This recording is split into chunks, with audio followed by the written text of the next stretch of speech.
தளபதி ஒரு புது தியேட்டர் கட்ட போறாரு அப்படிங்கிற மாதிரி ஒரு நியூஸ் பாத்தீங்கன்னா இப்போ சோசியல் மீடியால போய்கிட்டு இருக்கு. சோ அந்த நியூஸ் என்ன அப்படிங்கறத பத்தி இந்த வீடியோல டீடைலா பார்க்கலாம். தளபதி இப்ப கோட் படத்துல நடிச்சு முடிச்சிருக்காரு. இந்த படம் செப்டம்பர் 5ஆம் தேதி ரிலீஸ் ஆக போகுது அப்படிங்கறத ஆல்ரெடி அபிஷியலா சொல்லிட்டாங்க. அடுத்தபடியா தளபதி அவரோட கடைசி படமான 69 படத்துல நடிக்கிறதுக்கு தயாரா இருக்காரு.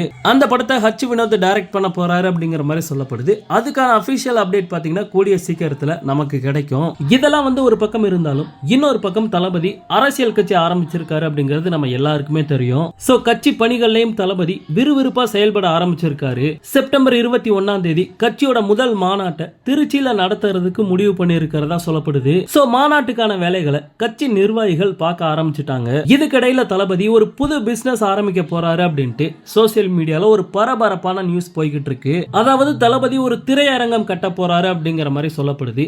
எந்த ஊர்ல கட்ட போறாரு அப்படின்னா பாண்டிச்சேரியில இந்த தியேட்டரை கட்டுறதுக்கு பிளான் பண்ணியிருக்காராம். தளபதியோட வலதுகரமா இருக்க புஷி ஆனந்த் தான் இந்த வேலைகளை இப்ப பாண்டிச்சேரியில பாத்துக்கிட்டு இருக்காராம். அதாவது அவரோட மேற்பார்வையில தியேட்டர் கட்டும் வேலைகள் நடந்துகிட்டு இருக்கு அப்படிங்கிற மாதிரி சொல்லப்படுது. ஓகே நண்பா, இந்த ஒரு அப்டேட் பத்தி உங்களுடைய கருத்து என்ன அப்படிங்கறத மறக்காம கமெண்ட்ல ஷேர் பண்ணுங்க. முக்கியமா நம்ம சேனலை சப்ஸ்கிரைப் பண்ணி சப்போர்ட் பண்ணுங்க. தளபதியோட எல்லா அப்டேட்டுமே ஆட்டோமேட்டிக்கா உங்களை தேடி வரும். தேங்க்யூ.